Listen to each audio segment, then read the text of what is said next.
नमस्कार। हर हर महादेव। स्वागत है आप सभी का हमारे YouTube चैनल दिव्या एस्ट्रो में और मैं हूं आप सभी के बीच दिव्या। आज अपने इस वीडियो में मैं आप सभी से सावन मास के महात्म्य का 18वां अध्याय कहने जा रही हूं। 18वें अध्याय में आपको आशा दशमी व्रत का विधान सुनने को मिलेगा।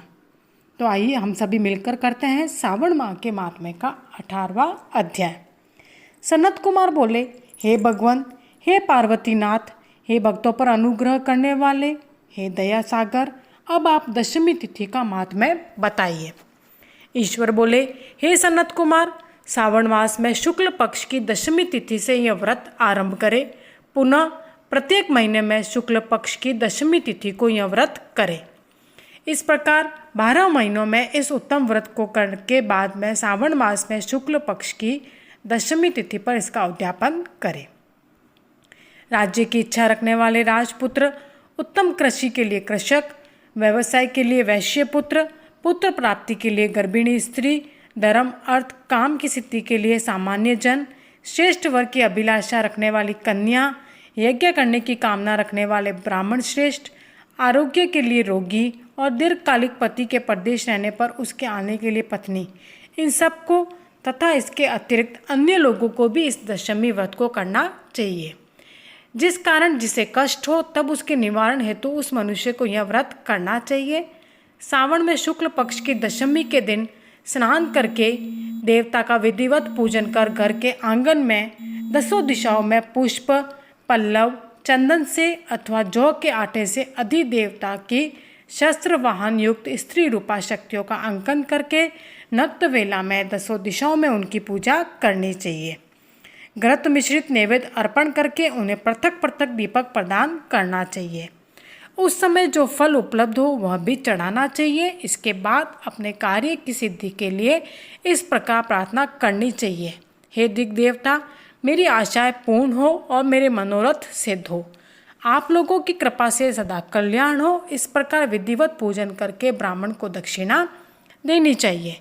हे मुनिश्रेष्ठ, इसी क्रम से प्रत्येक महीने में दशमी तिथि का व्रत सदा करना चाहिए और 1 वर्ष तक करने के अनंतर उद्यापन करना चाहिए। अब पूजन की विधि कही जाती है। सुवर्ण अथवा चांदी अथवा आटे से ही 10 दिशाओं को बनवाए। उसके बाद स्नान करके भली भांति वस्त्राभूषण से अलंकृत होकर बंधु बांधवों के साथ भक्तिपूर्ण मन से 10 दिग्देवताओं का पूजन करना चाहिए। घर के आंगन में क्रम से इन मंत्रों के द्वारा दिग्देवताओं को स्थापित करें। इस भवन के स्वामी और देवताओं तथा दानवों से नमस्कार किए जाने वाले इंद्र आपके ही समीप रहते हैं। आप इंद्र नामक देव देवता को नमस्कार हैं। हे आशे, अग्नि के साथ परिग्रह होने के कारण आप आग्नेयी कही जाती है। आप तेज स्वरूप तथा पराशक्ति है, अतः मुझे वर देने वाली हो। आपका ही आश्रय लेकर वे धर्मराज सभी लोगों को दंडित करते हैं, इसलिए आप संयमिनी नाम वाली हैं। हे यामिये, आप मेरे लिए उत्तम मनोरथ पूर्ण करने वाली हो। हाथ में खड्ग धारण किए हुए मृत्यु देवता आपका ही आश्रय ग्रहण करते रहते हैं, अतः आप मेरी आशा को पूर्ण कीजिए। हे वारुणी, समस्त भुवनों के आधार तथा जल जीवों के स्वामी वरुण देव आप में निवास करते हैं, अतः मेरे कार्य और धर्म को पूर्ण करने के लिए आप तत्पर हो। आप जगत के आदि स्वरूप वायुदेव के साथ अधिष्ठित है, इसलिए आप वायव्य हैं। हे वायव्य, आप मेरे घर में नित्य शांति प्रदान करें। आप धन के स्वामी कुबेर के साथ अधिष्ठित है, अतः आप इस लोक में उत्तरा नाम से व्याख्यात है। हमें शीघ्र ही मनोरथ प्रदान करके आप निरुत्तर हो। हे यशानी, आप जगत के स्वामी शंभु के साथ सुशोभित है। हे शुंभे, हे देवी, मेरी अभिलाषाओं को पूर्ण कीजिए। आपको नमस्कार है, नमस्कार है। आप समस्त लोकों के ऊपर अधिष्ठित है, सदा कल्याण करने वाली है और आप सनक आदि मुनियों से घिरी रहती है। आप सदा मेरी रक्षा करें, रक्षा करें। सभी नक्षत्र, ग्रह, तारागण तथा जो नक्षत्र माताएं हैं और जो भूत प्रेत तथा विघ्न करने वाले विनायक हैं, उनकी मैंने भक्ति युक्त मन से भक्तिपूर्वक पूजा की है। वे सब मेरे अभिष्ट की सिद्धि के लिए सदा तत्पर हो। नीच के लोकों में आप सर्पों तथा नेवलों के द्वारा सेवित हैं, अतः नाग पत्नियों सहित आप मेरे ऊपर प्रसन्न हो। इन मंत्रों के द्वारा पुष्प, धूप आदि से पूजन करके वस्त्र, अलंकार तथा फल निवेदित करना चाहिए। इसके बाद वाद्य ध्वनि, गीत, नृत्य आदि मंगल कृत्यों और नाचती हुई श्रेष्ठ स्त्रियों के सहित जागरण करके रात्रि व्यतीत करनी चाहिए।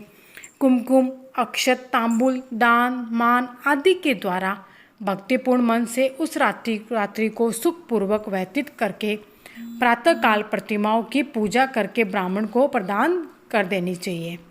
इस विधि से व्रत को करके क्षमा प्रार्थना तथा प्रणाम करके मित्रों और प्रिय बंधुजनों को साथ लेकर भोजन करना चाहिए। हे तात, जो मनुष्य इस विधि से आदरपूर्वक दशमी व्रत करता है वह सभी मनोवांछित फल प्राप्त करता है।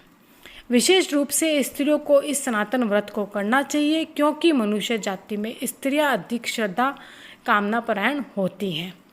हे मुनिश्रेष्ठ, धन प्रदान करने वाले, यश देने वाले, आयु बढ़ाने वाले तथा सभी कामनाओं का फल प्रदान करने वाले इस व्रत को मैंने आपसे कह दिया।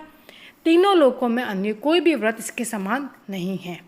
हे ब्रह्मपुत्रों में श्रेष्ठ, वांछित फल की कामना करने वाले जो मनुष्य दशमी तिथि को दसों दिशाओं की सदा पूजा करते हैं, उनके हृदय में स्थित सभी बड़ी बड़ी कामनाओं को वह दिशाएं फलीभूत कर देती हैं। इसमें अधिक कहने से क्या प्रयोजन। हे सनत कुमार, यह व्रत मोक्षदायक है, इसमें संदेह नहीं करना चाहिए। इस व्रत के समान ना कोई व्रत है और ना तो होगा। इस प्रकार श्री स्कंद पुराण के अंतर्गत ईश्वर सनत कुमार संवाद में श्रावण मास महात्म्य में आशा दशमी व्रत कथन नामक 18वां अध्याय पूर्ण हुआ। यदि आज का मेरा यह वीडियो आपको पसंद आया हो तो वीडियो को लाइक करके, चैनल सब्सक्राइब करके बेल आइकन ज़रूर प्रेस कीजिएगा और कमेंट बॉक्स में हर हर महादेव का जयकारा अवश्य लगाइएगा। अब मैं आप सबसे इजाज़त चाहती हूँ। धन्यवाद।